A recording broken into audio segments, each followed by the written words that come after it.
Chapter number 3. Charlotte, you look nervous as a cat, said Hayward. Charlotte looked around to see if anyone was watching. She took the bundle he was holding and stuffed it in the wood box behind the kitchen. It's all there, Charlotte. Everything you asked for. The overalls, the cap, the boots, everything. Please be careful, Charlotte. Thanks, hey. I don't know what I'd done without you. Hayward was ready to leave. His new family was waiting around front. Charlotte tried to look at him, but she couldn't. She looked at the ground. Charlotte, how will I know where to find you? I know where you'll I know where you'll be. She said, I'll find you again, I promise. Anyway, I've got something for you to remember me. Charlotte took a narrow piece of leather out of her apron pocket. But that's your bracelet, said Hayward. No, I cut it in two long ways. See? Charlotte held up her wrist. The leather that she had worn since he was a baby was half as wide. She tied the other half around Hayward's wrist. He was quiet and his eyes were wet. He put his arms around her and buried his head against her apron. Charlotte held him and ruffled his hair. She felt sick inside, like she'd swallowed something spoiled. Now get along. They'll be looking for you. Hayward straightened it up. Moody streaks ran down his face. Goodbye, Charlotte, he said, walking backward, still looking at her. Goodbye, hey? I'll find you. We are gonna have a ranch, remember? With a big old sign up that says private property. Property. Remember? In Falls Erin Springs. She couldn't finish. She choked under tears as they spilled down her cheeks. She tried to stop, but she couldn't. They just flowed a river down her face until she couldn't see him anymore. Charlotte sat behind the good box for nearly an hour. She felt achy and empty, silent, her tears spent. She looked out over the pastures and wondered where she'd be tomorrow. It would be easy to stay here and just go about her business. At least she'd know where she'd be sleeping every night. She'd have regular meals, but she wouldn't have the things she loved. What did Vern always say? That the easy way ain't always going to get you anywhere. Mr. Boyle's voice startled her. Charlotte, do I have to come out there and get the good myself? You are good for nothing and slow as molasses. Charlotte jumped out and gathered the good and carried it into the kitchen. She didn't want Mrs. Boyle's getting her dander up and poking her nose in the good box. Not today. When Charlotte walked back into the kitchen and saw the piles of potatoes waiting for her, she realized that as nervous as she was about running away, she was more afraid to stay. Something bigger than peeling potatoes was nagging at her on the inside, but she still needed help to make her plan work. And there was only one person left who she considered her friend. Bern always ate dinner in the kitchen, so afterward, when he came out to the kitchen steps, Charlotte was waiting. Well, Miss Charlotte, I already been missing you, and those horses already missing you too. Charlotte put her finger up to her lips and waved Bern away from the back steps. When when they were safely out of Mrs. Boyle's earshot, Charlotte looked at him and gathered her courage. Bern, where will somebody pick up a stage around here? A stage? Well, the Southbound picks up in Concord every Tuesday and Saturday morning. So uh, so there's one coming tomorrow. You remember Concord? You rode over there with me to pick up some feed. That's about all I know. Why? What are you up to? How much does it cost? Asked Charlotte. Burns studied her. Well, it costs some dollars to get a body to the next stop, but that ain't very far. You got money for a stage ride, Miss Charlotte? Bear, you know I ain't got no money, but I got to live. I ain't got no good cows to stay here. The only reason they keep me is to take Mr. Boyle's place in the kitchen. Worried furrows crankle up. Burns forehead. Worried furrows crinkle up Burns' forehead. Running away is a mighty dangerous thing to do, said Bern. You ran away once, said Charlotte. Bern tilted his hat back on his head and looked at her. Yes, I did. I never knew my mama or papa just like you. I ran from the south to the north and all I left behind was being somebody's slave. But when I ran, I had folks that helped me and hide me. You are a girl. You are a girl. Yeah, that's different, said Bern. It ain't that different, said Charlotte. Bern looked at her, then toward the kitchen. Well, maybe you are right. If anybody would wither and die in a kitchen, it's you, he said. She straightened her shoulders and looked at him directly. I'm going, Bern. She shook his head, then lowered his voice to a whisper. Miss Charlotte, anybody know your intentions? No, Almighty. You keep it away. You keep it that way. Bern looked around to see if anyone could hear.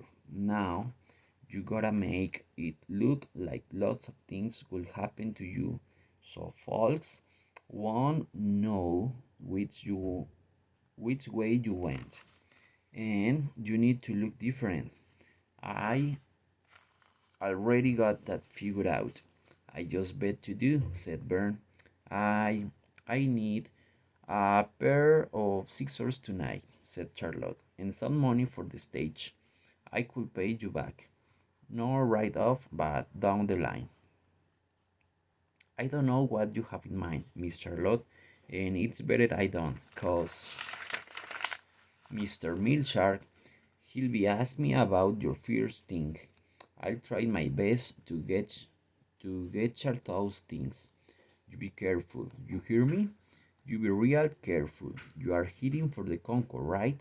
So let me think. You know I can read a scratch, so when you get through the woods and come to the town side, you pile some rocks up around the base of that sign. That way, next week, when I get the feed and I see those rocks, I'll know you made it that far. I'll be worried sick till I'll be worried sick till then. Charlotte smiled at Bern. She would She would huge him too if she hadn't been worried about Mr. Boyle walking out the kitchen any minute. She wouldn't let anyone think that Bern might have helped her. Thanks, Bern. I wish I could stay with you and work with the horses, but I'd be in the kitchen and I'd be missing justice and freedom. 'Cause I couldn't get to see charities, fowls, or hell you name it. I know, Miss Charlotte, said Bern. You gotta do what your hearts tell you.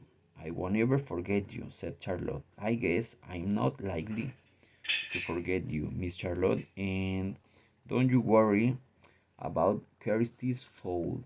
I got me and a name all picked up for that one. And you did help me. Just came to me.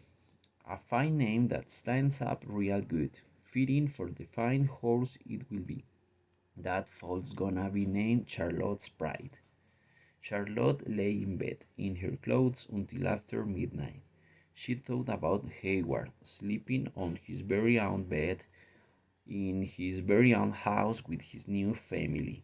She wondered what that felt like, knowing you were home, knowing they were there were people in the very next room who cared about you.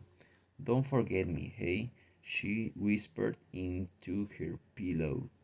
When Charlotte was certain that everyone was asleep, she got up and plumped her pillows and laid them in her bed, covering them with the blanket so it looked like she was still sleeping.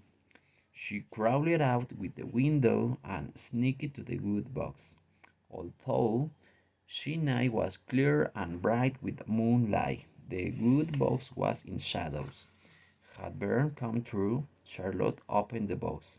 Inside was Hayward's bundle of clothes. She strained her eyes in the dim light, and there, in the corner, was another smaller cloth bundle tied with string. She looked back toward the barn. Thank you, Bern, she thought.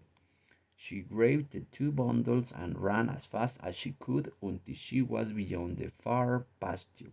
The road to Concord was on the other side of the woods, and she would have to hurry to get there by morning. In the safety of the trees, she unwrapped Bern's bundle. She had put the money in a little pouch, and there was a sandwich and the shears that they used to trim the horses' manes. But more than that, the cloth they were wrapped in was a warm piece of a shirt that they'd been crowdly hemmed to the size of a large kerchief. One side of the kerchief still had the original buttonholes. Charlotte rubbed it over her cheek. She could still hear Burns saying, "You gotta do what your hearts tell you." She found a pool near a fast moving stream.